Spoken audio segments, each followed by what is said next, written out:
E mesmo assim, a gente tem os malucos de plantão, né? Os caras que abrem uma saída de emergência no meio do voo, ou que tentam fazer isso. Então, assim, a gente... Só do cara tentar já é um desespero generalizado dentro da... Mas tem maluco. Outro dia teve um cara que, infelizmente, né? Esquizofrênico. Depois descobriu que era esquizofrênico. Ele perdeu um voo, né? Nos Estados Unidos faz uma semana. E entrou na pista, né? Entrou na pista e foi sugado pela turbina do avião. Meu Deus. Agora tem que defender os pilotos também, né? É outra coisa. Piloto também, pô. Outra coisa que é importante, né? O piloto hoje é um gestor da viagem. Então ele é responsável por gerir a tripulação, a documentação relativa àquele voo. Ele é obrigado a fazer algum tipo de controle sobre um fator que é novo também, que é a insegurança provocada por passageiros enlouquecidos a bordo. Hoje em dia. Que é um fator complicado. O nego que abre a saída de emergência em voo, o outro que bebe demais, tira a roupa, enfim. Então esses são fatores que colocam em risco a aviação. Os que transam no banheiro. Os que transam na poltrona. Que isso? Opa! Bom, Igor, se tem Igor. quantos bilhões? 9 bilhões de pessoas no mundo. Tem algum que Você tá acha que fazendo... 9,5 bilhões, você acha que não Alguém. pagou a luz, você tá indo pra Paris, tomou 3 ou 4? É verdade. Olha pro lado e fala, é aqui mesmo. É verdade, é verdade. Agora, tudo bem, aí é amor, né? Dura quando o cara fala, posso sentar na janelinha? Não, não pode, então vou te cobrir de porrada.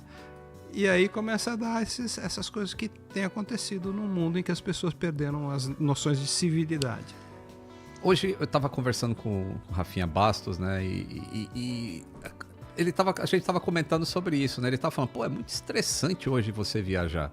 Você vai passar na segurança, os caras tocam o cara amarrada e você pergunta um negócio, o cara responde mal. E achou um pedacinho de um copinho de água, já vai pra uma fila. Aí você entra no avião, o comissário tá estressado. Virou um estresse voar. Mas na verdade, essas pessoas estão cumprindo um trabalho ali que elas têm que cumprir. Entendeu? Tem que ser daquele jeito, porque senão desanda. E hoje em dia a gente está vendo, em geral, na sociedade, que é um relaxamento assim de que, pô, a minha opinião vale mais do que a lei, por exemplo. Existe esse negócio, sim. né? Mas na aviação não pode ser isso. Na hora que a tua opinião valer mais do que um procedimento, você acabou de derrubar o avião. Assim, eu suponho que aquele monte de coisa que tem lá, que pega no raio-x que não pode entrar, não deve poder entrar, né? Porque se entrar, vai atrapalhar em alguma coisa, né? Então é melhor não. Não vamos levar aquelas paradas lá. Porque o que tem ali, inclusive isso é uma norma internacional, o que pode e o que não pode levar na cabine. Claro, mas ela tem algumas hipocrisias. Você pode comprar uma garrafa de uísque no free shop, não pode entrar com ela no avião? Pode, né?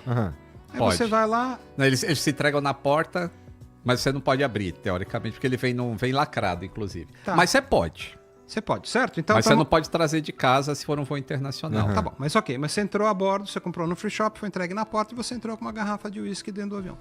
Aí você vai lá, pega a divisória do avião, quebra essa garrafa, transforma ela numa arma branca e corta o pescoço de um comissário ou de alguém que está passando na frente e ameaça a vida de alguém. Virou uma arma branca. Então, a rigor, você não poderia levar qualquer garrafa a bordo, porque você pode transformar ela numa arma branca com alguma habilidade, né? Então, assim... por exemplo, depois do 11 de setembro, o pessoal proibiu talheres de metal a bordo. Hoje você voa com talher de metal. O que é? Relaxaram as regras? Não. Mas mudou a ponta, né? Antigamente furava, agora você não consegue nem cortar o bifinho no prato. Bom, até porque não tem mais bifinho no prato. Enfim, mas... então, assim, com tudo isso, continua sendo na verdade, existe uma análise de risco. A gente... Merda, você falou algumas merdas que os caras fazem aí e atrapalham a segurança do voo. Mas assim, os caras são criativos nessa parte de atrapalhar o voo, porque assim, eles já não... Assim, com algumas exceções, com algumas hipocrisias, você já entra de um jeito que você tem dificuldade pra causar problema, pô. Sim, deixa eu te lembrar uma outra coisa. Existe todo... O circuito de segurança, ele começa bem antes do voo, né? Você vai usando vários elementos para ir se certificando. Por exemplo, agora eu estava no Japão, voltei do Japão semana passada, e veio um senhor conversar comigo na fila do check-in. Estava lá, ele veio conversar comigo e falou: o senhor está bem-vindo, né, gaijin, né? Primeira viagem no Japão? Eu falei: não, já estive aqui antes. Ah, você voltou para o Japão? Voltei. O senhor gosta do Japão? Eu falei: meu país preferido no mundo. O que o senhor vai fazer? Turismo. Pra onde o senhor foi? E foi fazendo uma série de perguntas que eu percebi que eram perguntas para desenhar o meu perfil. Ele não tinha curiosidade, não queria saber o que eu estava fazendo, ele queria saber quem que eu era, sem me perguntar quem que eu era. Talvez por ter me achado suspeito ou porque, né, minha mulher que voltou dias depois passou pela mesma análise de perguntas. Então isso é uma camada de segurança. Né? Existem outras, por exemplo, você treina o pessoal do check-in a ver se a pessoa tem algum tipo de intoxicação, seja por droga ou por álcool. Se tiver, não vai para o avião. Às vezes passa, às vezes o cara tá quieto, faz o check-in e entra bêbado, entra intoxicado, entra maluco. Então, assim, é uma indústria que tem camadas e camadas e camadas de segurança acopladas que às vezes ao olho leigo isso não aparece. E mesmo assim, a gente tem os malucos de plantão, né? Os caras que abrem uma saída de emergência no meio do voo ou que tentam fazer isso. Então, assim, a gente... Só do cara tentar já é um desespero generalizado dentro da... Mas tem maluco. Outro dia teve um cara que, infelizmente, né, esquizofrênico, depois descobriu que era esquizofrênico. Ele perdeu um voo, né, nos Estados Unidos faz uma semana. E entrou na pista, né? Entrou na pista e foi sugado pela turbina do avião. Meu Deus. Tchuf! É um acidente aeronáutico, né? Porque a definição de acidente é tudo aquilo que provoca algum tipo de lesão, seja a pessoas ou ao patrimônio, né? Um acidente é um avião bate num caminhão de catering que carrega a cozinha do avião, bate no avião, isso é um acidente. Né? E vai para análise, né? O avião saiu de serviço, ele sofreu um acidente. Ah, mas o caminhão bateu nele. Sim. Ou esse da Azerbaijão, né? Ele foi batido por um míssil, mas é um acidente. Né? Se estivesse num táxi, dificilmente você ia ser abatido por um míssil e entrou na estatística. Não é uma falha da Azerbaijão, nem dos pilotos que foram extremamente heróicos, mas Entendi. era um avião voando, foi abatido por um míssil. Né? Então, de novo, né? Bom, o Delfim Neto falava que o Roberto Campos falava que a estatística é a arte de torturar os números até eles confessarem o que você quer. Né? Fazerem sentido para você. Então, assim, a gente também tem que ver com alguma... Mas essas camadas que ele está falando aí, desse tipo de pergunta, existe o próprio pessoal do check-in, eles são treinados mesmo, eles fazem determinadas perguntas e para você pode ser até chato, né? O cara fala, pô, quem fez sua mala? Ah, fui eu mesmo. Quando e onde? Ah, meia hora atrás, lá em casa. Aí você fica pensando assim, porra, que pergunta ridícula. Mas isso já pegou um monte de gente levando coisas para outras pessoas.